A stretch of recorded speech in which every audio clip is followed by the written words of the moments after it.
Right now, the every prediction I've heard of people who understand American electoral politics way more than I do seem to think that the Republicans will do very well in 2022. Uh, they may take both houses. We'll see, but that seems to be the prediction of people that know. And if that's the case, the Biden presidency is more or less over. They'll paralyze anything, passing anything. And by 2024, the country will be probably some economic mess and certainly politically chaotic. And Biden's presidency will look like a failure. And the fact that, he can't find ways to push Joe Manchin into line. And I can talk about ways he could have, but he won't, because he himself, Biden, and his people are afraid of the fossil fuel industry.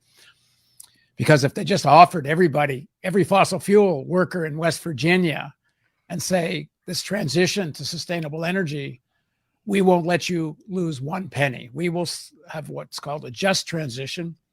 Every fossil fuel worker and anyone else that depends on coal in West Virginia will maintain their current standard of living and wages, as long as it takes to transition you to a job of equal pay. All you got to do is say that. And how the hell does Manchin oppose that?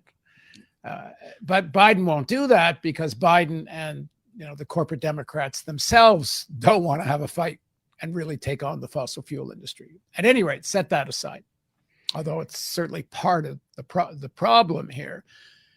Because the only reason I think that the Republicans are going to do so well in 2022 and very possibly elect Trump in 2024, although I don't think that's the nub of the problem, but let me get there, is because the Biden presidency is just looking ineffective.